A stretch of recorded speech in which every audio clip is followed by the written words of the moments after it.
everyone. I'm Christine Tulley, President and Executive Writing Coach at Defend, Publish, and Lead. And welcome to episode 235, Give Yourself a Conference Maintenance Day.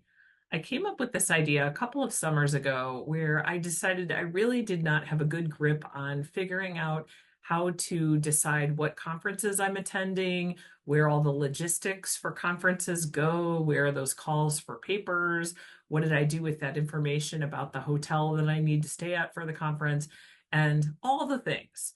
So, as a little background, I typically go to around 4 conferences a year, and all 4 of them tend to require some travel. One of them might be reasonably close that it could be drivable, but a lot of times the other ones require plane tickets and, a conference hotel in a big city that's not near where I am.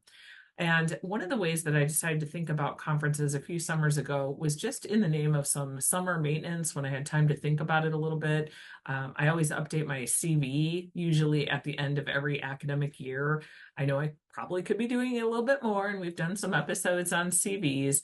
But for me, once a year, I try to do it after the spring semester finals week and call it a day. So I tend to do it then. But one of the things that I realized was that sometimes I was just selecting conferences to go to because they were ones I'd always been going to, even if they no longer suited my needs. Sometimes I would miss a deadline for a conference I always wanted to present at, and I would still end up going to the conference because I really liked the conference. But for whatever reason, the cycle of when the proposal for that conference was due just did not stick with me for whatever reason.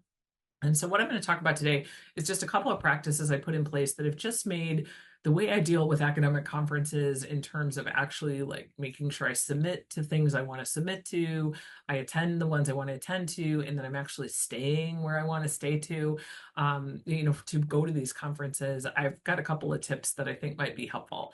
So, one of the things that I do in the summer is just quickly if I know about any conferences already. So, for example, there's a conference in October. I just got a conference accepted. That conference, one of the first things I will do in my conference maintenance day. So let's just say it's not even a day. So for somebody that's like, I don't have a day to devote to that. This usually, because I actually have timed this before, I timed it last summer, it usually takes me about an hour to do all this. So the first thing that I will do is comb my email box to find any acceptances to conferences, and I will do a couple things. One, I will make sure that I actually accepted. So I got accepted to a conference last week. I have not accepted it yet, which I just discovered because I just did my conference maintenance day. So I'm going to accept that one right after this podcast. And I also, after I do that, I'm going to register for the conference and I'm going to book my hotel for the conference. So I'm going to do all of those things in one go: accept, register, book hotel.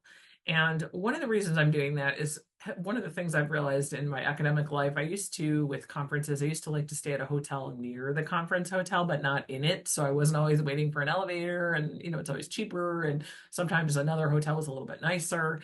But at least for right now, I'm sort of in the mode with conferences to make them as easy and as seamless as possible. So one of the things we know is when they put out the conferences and they say, okay, here's the hotels, we got the special rate, the rate always expires. And I am definitely a procrastinator on that front. So I will decide, oh, I have this conference in October. Did I ever book my hotel? And it'll be 3 weeks away. And of course, all the rooms are gone. So one of the ways I've decided to just deal with conferences is if I'm accepted to something, I deal with all of it right then. And I mean all of it. So accepting, yes, I'm going to be in your conference. Yes, I'm going to register and I'm going to do it right now. I'm going to book the hotel. And then the fourth thing as part of that is to make sure that I actually get all the information. For example, like, where's that reservation?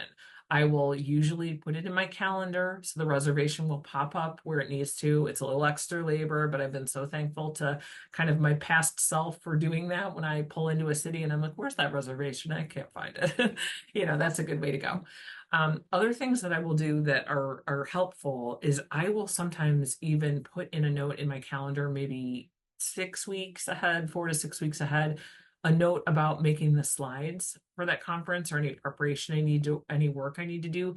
And also, what is the title of that presentation and what did I propose? So 4 conferences may not seem like a lot, but in this category of number one, where I sort of do all the things, I accept the conference, I try to do everything imaginable with that conference to make sure that when October, for example, rolls around, I have everything. I have my slides made because I gave myself a reminder 4 weeks ahead of time. I booked my hotel already. That information's in my calendar. My abstract and my title are there. All the things are there. So I don't, because somebody asked me about this a while back. I don't necessarily like book plane tickets yet or do those kinds of things. But I will put in a reminder, like a search alert into, like Delta or whatever it is I want to do. I will put an alert in there about fares and kind of the flexible time frame I'm looking at. And the main reason I do that is that somebody like Delta or American isn't going to let me forget, hey, you kept wanting to go to a flight to the city. These are the dates. Are you still interested? And so on. So that kind of doesn't let me forget about it. But also, when I put in that reminder about making slides, it's about 4 to 6 weeks out. I will also put a reminder in there like, do you know how you're getting there? I actually just wrote that in my calendar. So that's the first thing. So once I know I'm accepted to something, I try to do all the things with that conference to just get as much of it done ahead of time to make it run as smoothly as I can. So that's number one. A second thing that I will do is cruise my email for any calls for papers and just look if I'm interested in any. Many of us in our academic emails will get a CFP, like those initial CFP, call for papers. And I will sometimes just search with that and just scroll through what's in my inbox. Is there anything I want? Is there something new that I'm not aware of? Sometimes, if I am kind of feeling up for it, I will look at conferences or organizations that I like and see what they're doing with their conferences. And if I'm interested, I don't spend a lot of time on this. At the moment, I'm kind of a mix of two conferences in my discipline and two that are more interdisciplinary and more like faculty development, which is the stuff I like right now. But that's kind of how I figure out what I'm going to present at. Also, if I come across one and I find out I missed the deadline, which is that's very possible. I will sometimes find conferences that I'm like, oh, that happened last week, but that was a conference I would have loved to have gone to. What I will do is put a calendar note in, just drop it in on a special day that might be, maybe, in the next 6 weeks or something like that to look to see if they have something out about the next year's conference. So sometimes I'll put little reminders in my calendar just to stay on top of things that I want to be part of that I'm not yet part of. A third thing that I do is that I usually, for whenever I have an idea, I put it into my Asana board. I've talked about Asana on this podcast. It's just a project management software. So it's just a program. I use a free version of Asana. And anytime I have a good idea about any kind of writing or scholarly project, I just pop an idea in there. So one of the things that I will then do is sometimes look through those ideas and see if they match up with any of the conferences, either the calls for papers that I, maybe came across. I'm like, oh, wow, I actually did write down an idea about that thing. Or an upcoming conference where I already have pitched something to the conference. I've already said, hey, this is what my conference is or my presentation is going to do. Here's what my abstract says. Here's what my title says. Sometimes I will go in my ideas and just look and see, did I write something down about this already? Many of the things I pitch at conferences are ideas. Sometimes they're fleshed out. Sometimes I'm presenting something I've already made or a study I've already conducted. But sometimes they're they're ideas in nature, and I'll just see, do they actually get in? Then I'll go ahead and do whatever the thing is that I promised for the conference. So those are three things. The fourth thing that I will do is I also like to look at the calendar as a whole for the academic year and figure out those conference dates. And I try to make sure I'm not layering up too many at one time. So what I mean by that is that I have purposely kind of pared down on conferences to make sure I'm not overloading where I've got like two back to back or something like that. So what I have this upcoming academic year, when I looked, is I have one that's in the middle of October, I have one that's in the middle of November, I have one that's in the middle of March, and I have one that's in early April. So to me, that's very feasible. I also looked at the time period for those conferences and just literally blocked out the whole week around those. I'm not going to go to these conferences for a whole week, but let's say I go 3 days and I don't really know which 3 days I'm going to go.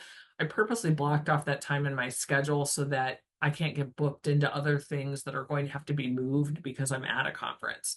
So sometimes I will also, as part of number 4, is to take note of what classes I might be missing and so on. I hope these conference tips help you as you get a conference maintenance day going for yourself. It's also a really great way in the summer if you're concerned that maybe you're not putting in as much effort on your scholarly projects and all that kind of stuff. It is a good way to get some work done without having to maybe dig into some difficult writing task. It's totally worth your while for some time management benefit there. Happy writing this week.